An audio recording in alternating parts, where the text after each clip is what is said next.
Мото на секој добронамерник, патувајќи долж регионалните патни правци Прилеп Барбарас Македонски Брод, Прилеп Ропотово Лажани Саждево Кривогаштани, Прилеп Новолагово Беровци Боротино Пашиноровци Војđани Бела Црква Крушејани Кривогаштани и Прилеп Славеј Големо и Мало Коњари Врбљани Кривогаштани не може а да не го забележи многовековното градче Крушево и неговите 20 села разпослан на югозападните и североисточните падини на планинските горостаси Бушева и Баба Сач планина, со куќите наредени како молистра на бисер Гердан, кои од утро до вечер раскошно блескотат под зраците на пелагониското сонце.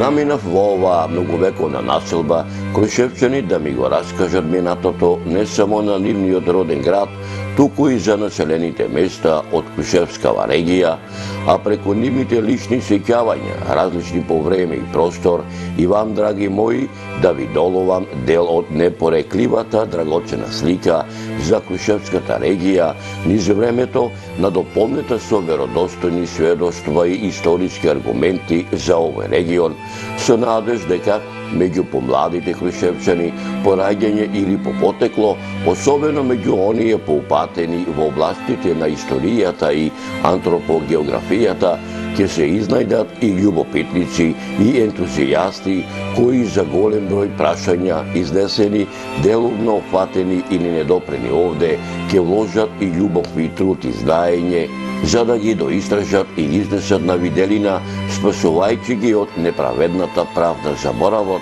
а сето тоа преточено преку новиот документарен серијал со работен наслов Крушево жива историја, жива природа. Почитувани мои, секогаш кога се подготвувам за нов документарен серијал за било која регија во Република Македонија, вообичаено се имам мој домаќин, а воедно и водич низ таа регија, така и за овој документарен серијал се имам мој домаќин и водич, а тоа е единицата на локалната самоуправа, општината Крушево, каде што заедно ќе се обидиме преку овој документарен серијал да ви ги дополниме вашите досегашни сознанија за Крушевскава околија преку непорекливата драгоцена слика низ времето, надополнета со веродостојни сведоштва и историски аргументи.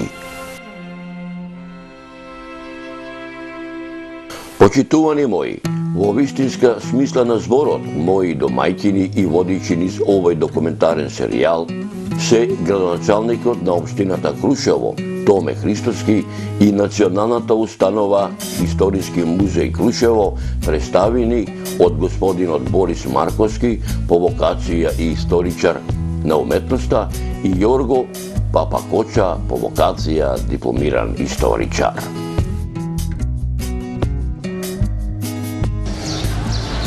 По некои стандарди на кажувањето на крушевската историја, би требало и јас да започнам со неговата надморска висина, која од прилика овде во централниот дел е 1250 метри надморска висина, па се до горните делови на градот, каде што оди до 1300 метри надморска висина.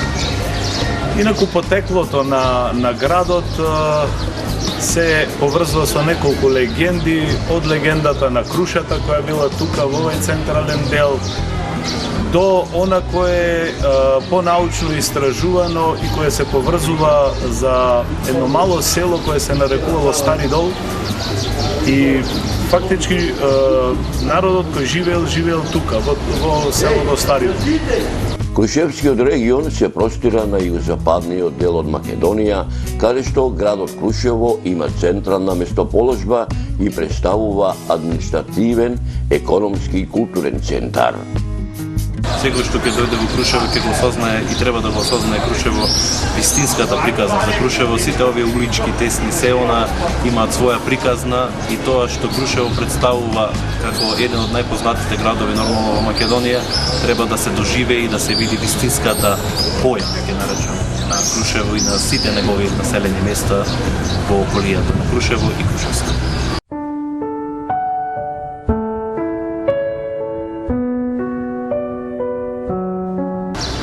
Па по некои стандарди на кажувањето на Крушевската историја би требало јас да започнам со неговата надморска висина, која од прилика овде во централниот дел е 1250 метри надморска висина, па се до горните делови на градот, каде што оди до 1300 метри надморска висина.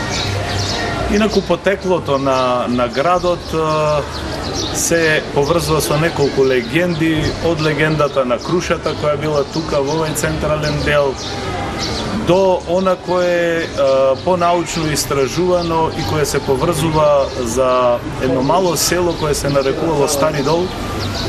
И фактички народот кој живеел тука, во селото Стари Дол.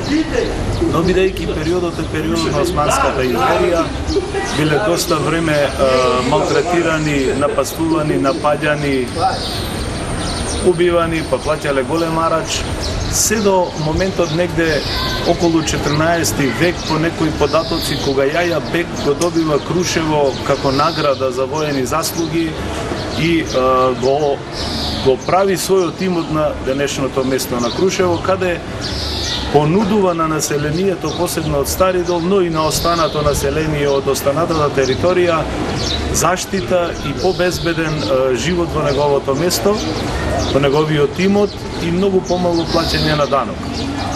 Така доаѓа до една голема преселба, при што доаѓа најголемиот број на луѓе од Стари Дол, но и од останати делови на Македонија, како што е и од Охрид, од Битолско, и така натаму, така да се формира таа, би рекле, урбана, постепено средина на живење. Понатаму во историјатот населението на Крушево прави еден крупен чекор со внукот на Јаја Бек, кога собира големи товари на злато и директно од султанот го побарува Крушево да го добие како своја лична, слободна населба. И тоа се случува позитивно.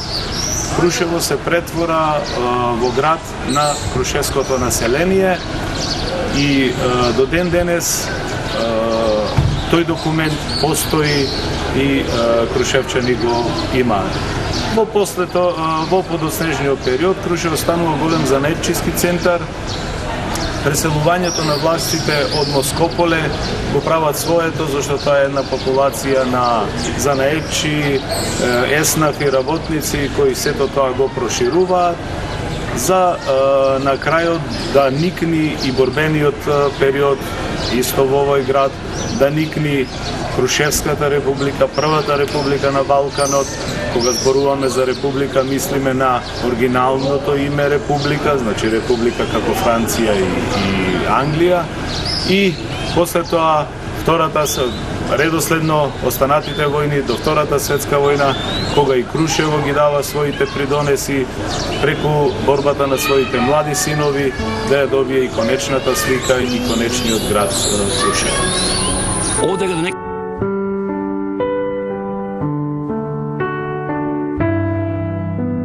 Се наоѓаме на местноста Гумења, место кое го влече името од како топоним по моите истражувања од повеќето гумна кои се наоѓаат распоредени на овој дел на градот.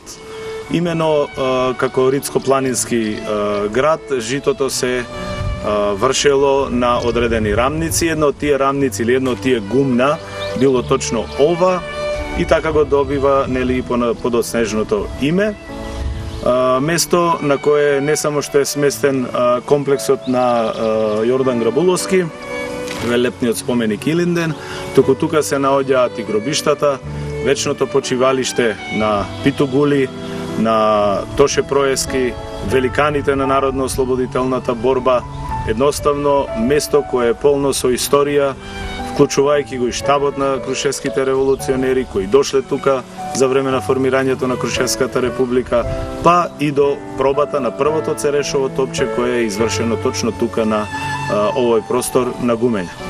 Првиот дел на комплексот Илинден се всушност представа на 5 пранги, 5 мали споменици кои, почнувајќи од левата пранга Од левата страна го символизира периодот на паѓање под Османската империја. Наредните три пранги се трите века најтежок период под Османската империја и последната пранга, раскинатата пранга е слободата и независноста на нашата татковина и после тоа следит и понатамошните три наредни делови.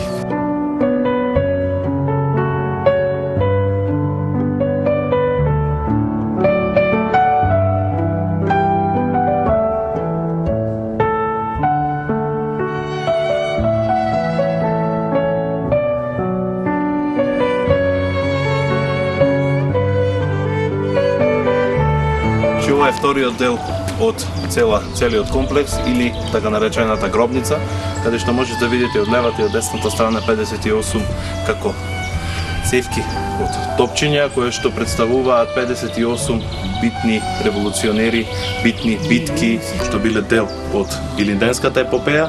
А уште по-интересно е инсталацијата на така наречениот сончен часовник што се наоѓа во средината овдека и представува еден вид на инсталација која што, доколку се наместите по правилен агол и на одличен агол од сонцето, можете да видите кое е точното време според вашата сенка.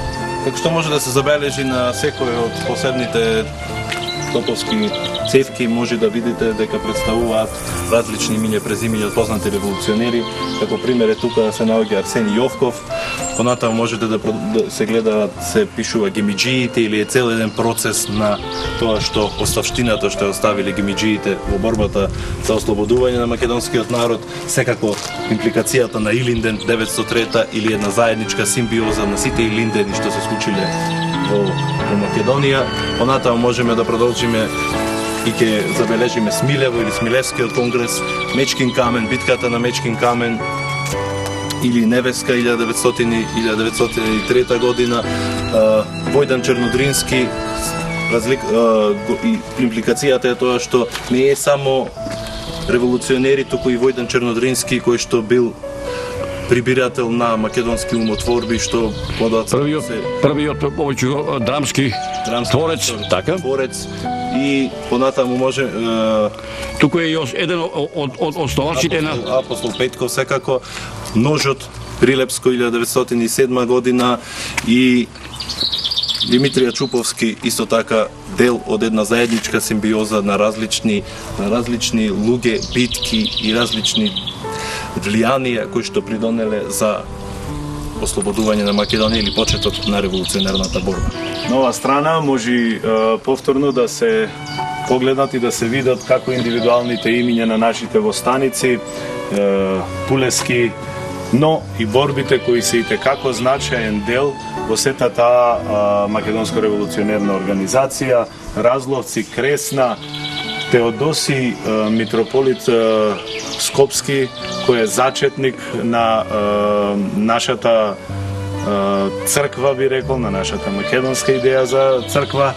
Солунскиот конгрес, еден од главните конгреси каде што почнува да се разгледува идејата за Илинденското востание, за востание, формирањето на ТМОРО како основа на тајната македонско револуционерна организација, тоест македонската револуционерна организација. Основачите и комерцијално најпознатите би рекле наши војводи борци, Гоце Делчев, Ѓорче Петров, Даме Груев, Тошев, Сандански, Васил Главинов, Карев председателот на Крушевската република, Крстеми Сирков, значи Христо Узунов, Ѓорѓе Сугарев, Русински, Питу Гули, Горостасот на Мечкин камен, Митре Панџаров, значи со еден збор, немајки простор за цела македонска држава да се заобиколи, за да се напишат и да се запишат сите тие дејци кои го дале животот за денешната наша слобода, авторот одбира на овие два ѕида во еден подземен простор да им оддади почит и со едно нивно комбинирање во едни покрупни настани во борбите и во разните конгреси и состаноци.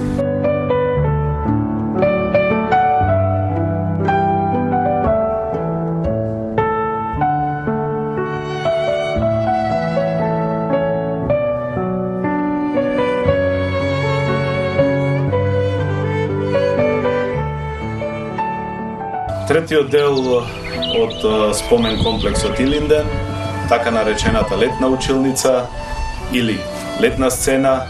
Самиот збор летна, знаеме, не носи на користење кога се убави времињата и едноставно кога доаѓаат групи со поголем број на посетители, посебно овие школски екскурзии, седнуваат тука на овие столчина, а ние им го одржуваме историскиот час, часот за што всушност тие посетуваат тука, а како сцена се користи во одредени периоди кога нешто се прославува, честува, еден мал културен настан од типот на концерт, културно-уметничко друштво,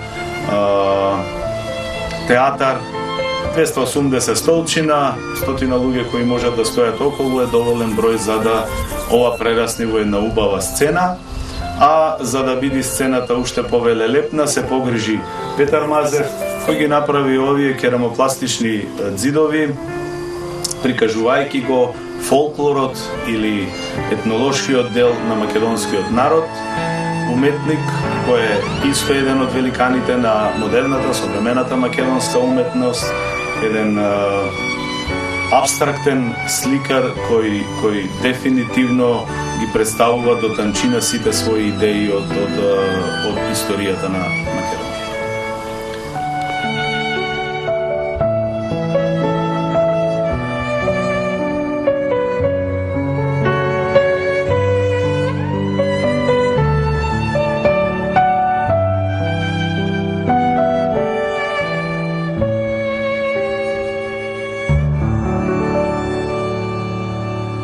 Да проговорам, да кажам неколку зборови за јунаштвата и за подвизите на нашите славни предци, на нашите војводи, комити и херои. Јунаштвото представува изведување на одредени подвизи од кое што нема никаква корис они што ги изведувал тие јунашки подвизи, меѓутоа има голем ризик од негов губиток. За јунаштво потребно е исклучително голема храброст. Имено јунаците требало да донесат одлуки во едни тешки околности и да ги спроведат тие одлуки на дело. Меѓутоа, спроведувањето на дело на тие одлуки носело голем ризик по нивниот живот. Меѓутоа, тие храбри јунаци, тие херои и гледале на смртта во очи и не се плашеле од неа. И најмалку што можеме ние да направиме за нив и да ги чуваме спомените за нив и да ги пренесуваме од генерација на генерација и да не дозволиме никогаш да бидат фрлени во заборав. Овие војводи, овие херои кои што не задолжиле со тоа што ги дале своите животи, се вистински репрезенти на македонскиот пркос, на македонскиот понос и на македонскиот непокор. Овие три особини, пркосот, покорот, поносот и непокорот, не се мани, туку што би рекле нашите северни соседи северлини, со кои што ние треба да се гордееме, бидејќи поносот ја идентификува својата собствена личност и својот собствен идентитет. Овие луѓе, млади луѓе кои што ги дале своите животи за ослободување на својата собствена татковина, биле честити и храбри луѓе и не заслужиле да бидат убиени. Не може да биде причина за нивното убивање тоа што се бореле за да ја ослободат својата собствена земја од поробувачите и да живеат во мир и благосостојба. Ние мораме секогаш да се воодушевуваме и да им се восхитуваме на нивното дело, затоа што тие ни ја донесле оваа слобода денес во која ние живееме и уживаме. Нашата земја Македонија со своји собствени сили се ослободила од поробувачите. Само во текот на Втората светска војна ние сме дале преку 25.000 жртви, а уште неколку пати повеќе од тоа повредени и ранети кои што останале трајни некои инвалиди од борбите со фашистичкиот непријател. Сите овие млади луѓе загинале со отворени очи, сонувајќи ја слободата на својата единствена татковина.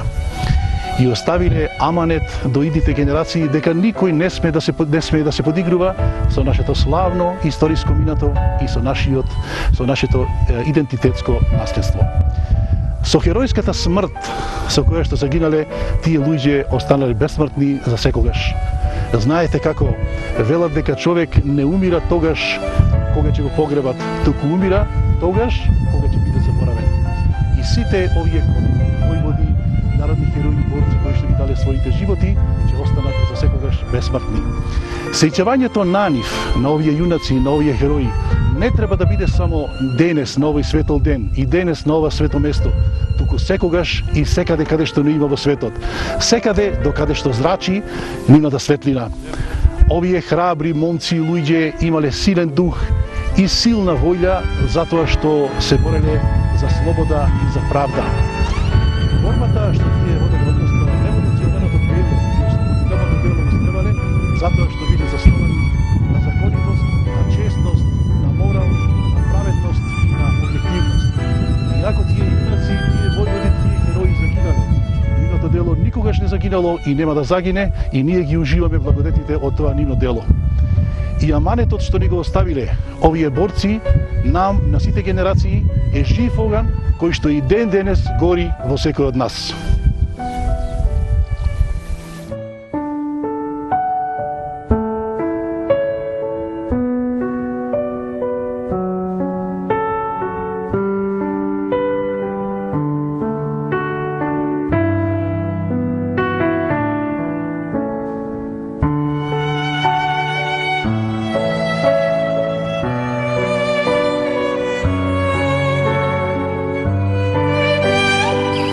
Ово е всушност оригиналното име споменик Илинден, споменик на националната борба на македонскиот народ за својата слобода, но својот работен назив Македониум го има некако задржано во сејот свој живот до денес, па така на доста места, медиуми, интернационалната мрежа, разни книги, документи, точно се среќава под својот работен наслов Македониум. Инаку би започнале од неговиот автор. Автор е Јордан Грабуловски, по потекло од Прилеп. Скулптор кој е еден од основачите, основоположници на македонската современа уметност. Коавтор се јавува како архитект неговата сопруга Искра Грабул, а додека своите уметнички прсти ги вметнуваат и Борко Лазевски како витражист и Петар Мазев кој ја прави керамопластиката во еден од деловите на комплексот. Изграден, тоест пуштен во оптек 1974 година, после 2 годишни градежни дејствија, оформен идејно во една купола, во една топчеста форма за која во периодот се милува да се каже една символична представа на Боздоган, тоест заедно со мостот кој го гледаме представува Боздоган која символизира борбата на македонската држава во својата историја, но воедно представува Македонија, представува македонската држава, вратата е во форма на буквата М, а сепак би сакал да кажам дека во сета своја символика надворешно повеќе би го поврзал со некој жив организам кој како да никнува од тлото, од земјата, од потиштеност, од робството. Не е тоа само 5-вековното робство, тоа е многу поголемо. Жив организам кој никнува, расти и во една своја абстракција преминува во еден можеби вселенски брод кој сака да се вивни во космосот, а секако космосот е нели слобода и безграничен простор. Или уште една споредба која во сета таа своја надворешна символика би сакал да ја надоврзам, тоа е една представа на еден вирус. Зашто колку и какви историски дејствија да има врз себе Македонија, сепак авторот, слободно можам да кажам, дека ја поистоветува со еден вирус, самата форма нели може да се поистовети, која обстанува и не може да се уништи со било кои тие надворешни примеси и надворешни влијани.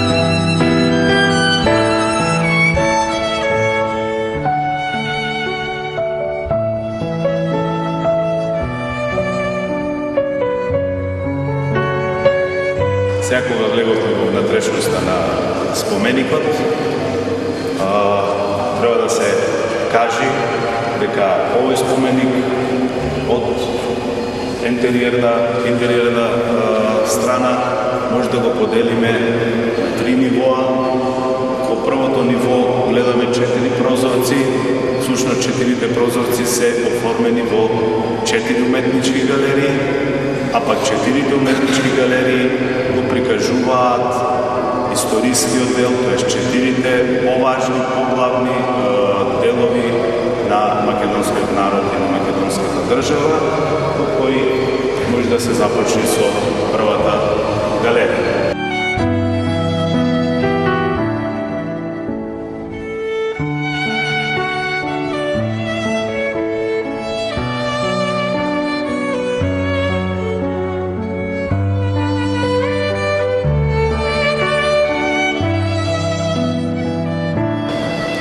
Првата галерија представува дефинитивно процесот или периодот од 18 век па натаму, или така наречениот природбенички период, кога почетокот на освестување, почетокот на организираните борби за ослободување на Македонија во тој временски период, т.е. почетокот на раѓање на така наречениот нов македонец или природениот македонец, човекот што понатаму ќе се бори понатаму за ослободување на Македонија во незините граници. Во контекст на историскиот период, авторот малце абстрактно, со една лесна абстракција, на едниот зид ни го доловува оплодувањето или јајцеклетката, ембрионот кој треба да биде оплоден, кој се оплодува, кој треба да ги роди новите македонски луѓе, новите македонски борци, како што веќе на десната страна на галеријата може да се примети. Значи, тој ембрион кој осозрева, кој во себе носи мноштво на, рекле, делови на тие нови бебина, кои треба да прераснат во македонската организација и во македонската борба. Натаму следи втората галерија, вториот период.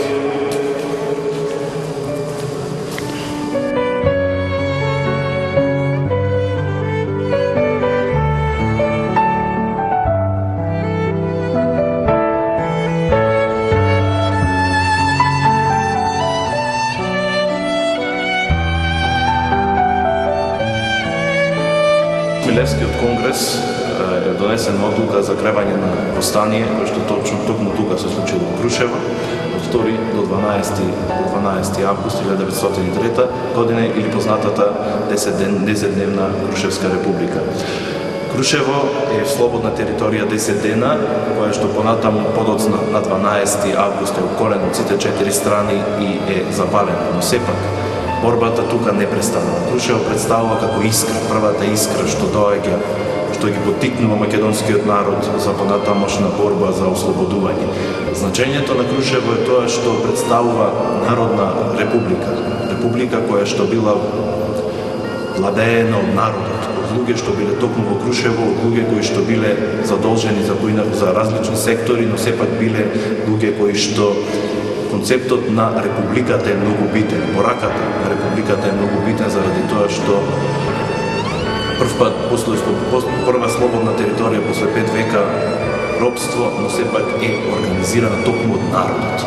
И тоа е големата порака и пораката токму на Илинденското востание, посебно на Крушевската република, што понатаму представува патоказ за понатамошните действија за борба и конечно ослободување на Македонија.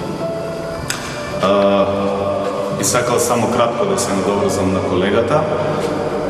Самата местоположба на овој споменик мислам дека се поистоветува со доаѓањето на штабот на нашите револуционери после ослободувањето на Крушево, за кои имаме сведоштво и преку фотографија, и дури можам да слободно да кажам дека идејата и концептот кој го кажа колегата за воспоставување на една републиканска власт која патем во тој период и може да се сретне негде во Франција и во Англија, исклучиво, иначе другото е монархистичко раководење, се случува токму тука, на местото на овој споменик, И уште би додал само дека значењето е огромно заради приказот на македонскиот народ како македонски народ, а не како румеинци и како румели.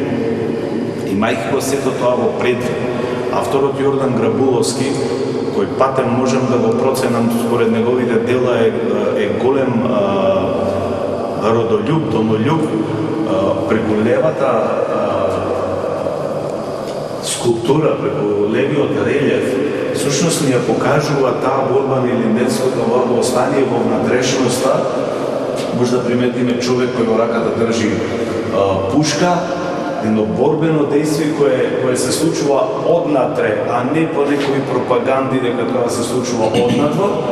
И она најважниот дел на овој сегмент е оваа надворешна врска, оваа надворешна пранга или оков со која била потисната таа слобода, тој народ, но гледаме овеќе од десната страна, сето тоа е распарчено, раскинато, доаѓајќи и носејќи ја таа слободна република во Крушево, додека, она што колегата кажа, после слободата, после тие 10 дена на слобода се случува нападот врз Крушево, амфитеатрално поставено, покажано, раскршено, бомбардирано, запалено од сите страни, бидејќи точно така, Крушевската република било нападната од сите страни. Бахтијар Паша, најозлогласениот војсководец за ушител на восстанија, ја напаѓа од долниот дел, од Битолскиот крај се напаѓа исто, и од Кическиот крај се напаѓа од Кическиот гарнизон. Така да и после уништувањето на Крушевската република не се уништува македонската борба, не се уништува македонската идеја, туку напротив, тоа воспалува и тоа е веќе огромен никулец на понатамошните борби на нашиот народ. Понатаму следи спомен обележјето на останките на председателот на Крушевската република. Во центарот или во задниот центар на споменикот е спомен обележјето на председателот на Крушевската република, младиот учител Никола Карев. Спомен обележје кој е поставено 90-та година со преносот на неговите останки, кои претходно се чувани во овој малдрвен саркофаг во Музеот на Илинденско восстание. За 90-та година се поставени тука, во подот на овој споменик, правејќи го неговото гробно место. Самиот фронтален дел на споменикот испишано неговото име и неговите години на живот, што директно не насочуваат на младост која имале нашите останици и нашите револуционери.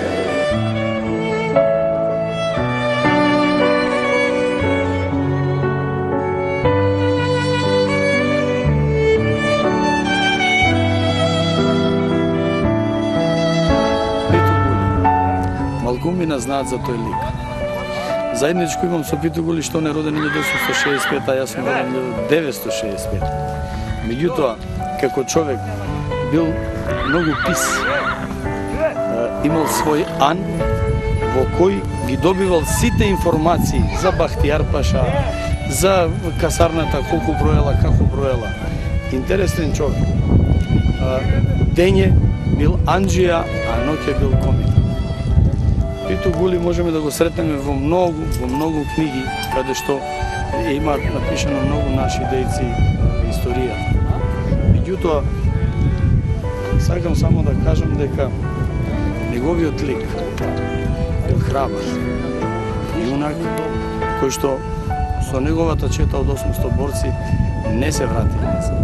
Она што го кажа и го направи.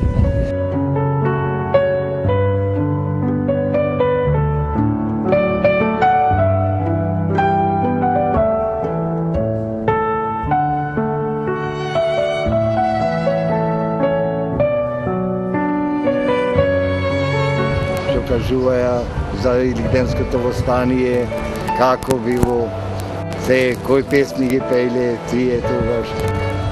Се сеќавам на Никола, кој кажува кога овци некои толку ги му изеден албанчани од селово, Никола му нареди одма да ја вратат. После имало жените на турците, на што биле тука, сите ги спаковал и ги испратил за Прилеп и со седечина. Мислам, тие работи биле... Се гордеете ли што сте поток на Никола Карев? Не се гордеам што сето тие работи, фамилијата наша дала 7-8 жртви за востанието.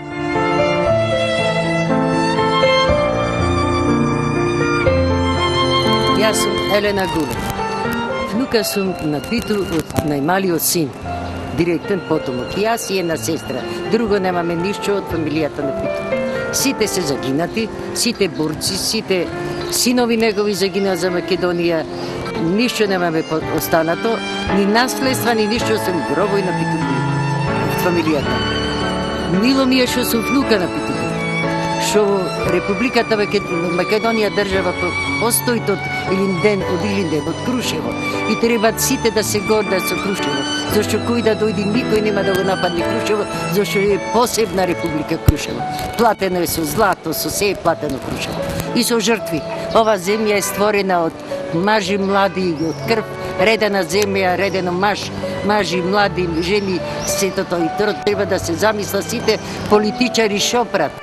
Да мисла за Македонија, не за да мисла за нешто друго, за да загинат, да го бранат Крушево и Македонија. Цела моја фамилија се бореше за Македонија, горделива сум на фамилијата многу, што сите по затвори, по Анадоли, по српски затвори, по белградски затвори, сите изгина за Македонија. Илинденците не биле само обични луѓе, тие биле джинови на македонската природба, кои што ги дале своите животи, затоа што верувале во себе, верувале во својот народ, верувале во својата земја.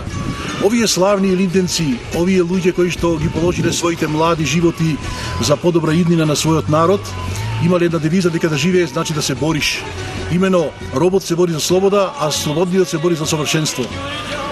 Да се бориш значи дека има шанса или да добиеш или да изгубиш. Меѓутоа ако не се бориш, тогаш предвреме си потпишал капитулација. Големото дело на илинденците кои што го оставиле зад себе, практично представува една непресушна инспирација, еден патокас и еден светловод за сите генерации кои што доаѓале после нив. Илинденските идеали биле патокас на сите генерации по овој славен историски период за македонскиот народ. Ние треба да бидеме горди што имаме од кого да се инспирираме, кого да го прославуваме и на кого да му се поклониме за ова што денес го имаме и ова што денес го живееме. Ние денес како генерација сме одговорни за почитувањето на илинденските идеали, меѓутоа и за сегашните и за идните генерации. Илинден представува светол датум не само како историски момент, туку и како духовен и национален празник на македонскиот народ, затоа што практично тој го изразува символот на македонскиот непокор, меѓутоа го изразува и символот на љубовта кон својот народ и кон својата татковина. Почитувањето на делото на илинденците всушност е знак на почит спрема големите дела на македонскиот народ низ историјата, меѓутоа и кон вековниот дострел на илинденските револуционери и почит кон идеалот кој што бил основа за сите понатамошни акции и активности за извојување на слободата и правдата. Тежок и трнлив бил патот на македонскиот народ, тежок и трнлив бил патот до изборување до вистината и слободата. Меѓутоа не бил и непреоден за македонецот, затоа што тој секогаш наоѓал начин да го изоди.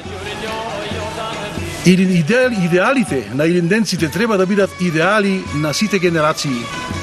Секој македонец во себе треба да го носи Илинден, каде и да оди и каде и да живее по светот.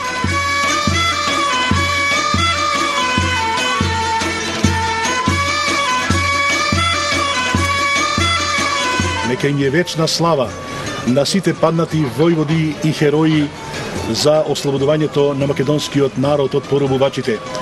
За оваа денешна слобода која што ние имаме како македонски народ, многу млади луѓе ги положиле своите животи и за време на илинденскиот период, и за предилинденскиот период, но и за време на Втората светска војна.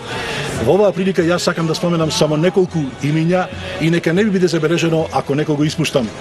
Значи тука пред се би подсетил на славните јунаци на македонскиот народ, на Гоце Делчев, на Даме Груев, на Питу Гули, на Јордан Пиперката, на Никола Карев и на многу други. И за време на Втората светска војна би ги споменал имињата на Методи Андонов Ченто, на Кузбе Носифовски Питу, на Мирче Ацев, на Кире Гавриловски Јане, на Киро Нацевски Фетак, на Злате Малаковски, на Панче Поповски, на Елпида Караманди, на Мирка Кинова и на многу други луѓе кои што оставиле белег на своето време и чии што имиња ќе останат трајно врежани во златната историја на македонскиот народ.